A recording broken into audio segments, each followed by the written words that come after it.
don't be afraid that a guy who has, you've seen him throw a spinnerbait down there, or you've seen him throw a shaky head down that bank, or you've seen him throw a single down that bank, to go behind them with a Squarebill crankbait, because a Squarebill crankbait will catch fish and win tournaments consistently day in and day out.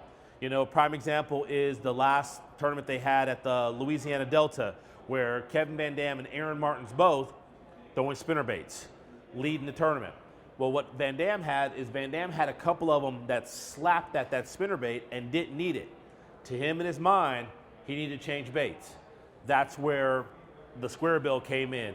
He puts that Squarebill on, and all those fish that slapped at that bait now ended up getting hooked, because there was 6 treble hooks sitting off hanging off this bait, and those fish got hooked either on the side when they slapped at it that were spawning, or they ate it. And so either way, as long as you get them in the boat, that's all that matters during the tournament. Another good structure for it is, once again, throwing it, you know, around docks. Taking that Squarebill and throwing it, if you're coming in from, say, this angle here, is you're throwing it to this piling to come around that piling to where that bait is swimming, and it runs around that piling. It bumps off that piling. Or you're coming from this angle, and you're gonna try to cast it up underneath there to bump off that piling, then bump off that piling. Another thing that I would do is, once again, making several casts to a key area where you know there's fish.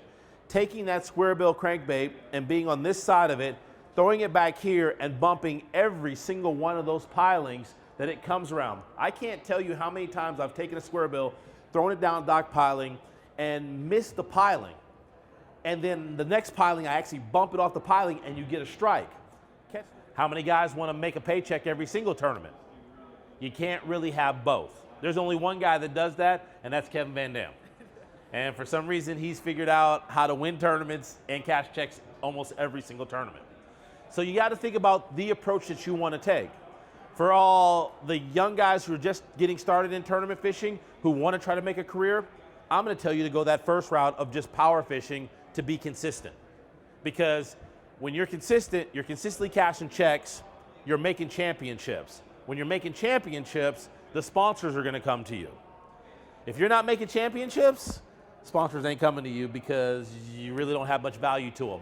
It's great that you can talk very well, but the one thing that they want to see a guy who's able to catch them and speak about their baits. Speaking about their baits, if you have no credibility, nobody's going to buy those baits. Then you come to a point in your career that you got to win. And that's where power fishing comes in, from a frogging, a punching standpoint. Not throwing Cincos, not throwing drop shots. Not the way to go to win a lot of tournaments.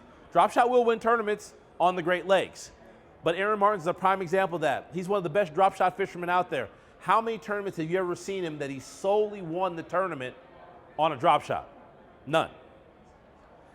Every tournament that he's ever won, he's either throwing a crankbait, a Carolina rig, flipping a jig, or a frog, throwing a big bait. Power fishing for those bigger fish. Now, he does use a drop shot a lot of times to locate fish and to put fish in the boat, which is his strong suit of being consistent. The guy is consistent. He's won 2 Angler of the Years. He cashes a lot of checks with the drop shot. But he knows when it's time to win tournaments, he has to change tactics. So any questions so far? None? Really? Man, I'm good. Damn, usually I've got questions by now. So having a mentality is a big point, and you have to think about what you want to do and the way you want to approach tournament fishing. One side or the other. There is no combination of both. And I'll tell you that. Prime example, I fished Smith Lake last year. The way to win a tournament was to go after largemouth. And I knew this, and I said, but I wanted to be consistent. But I tried to be that guy who, I'm gonna go fish for spotted bass for a little bit, then I'm gonna go fish for largemouth. And I end up completely bombing in the tournament. You have to choose one side or the other, and that's the same way that you approach the tournament fishing. Consistency or winning tournaments, it's really hard to have both. And the information Bass University provides isn't your basic run-of-the-mill fishing video. This is specific information from A to Z to help you learn, get to the water and become a better angler quickly.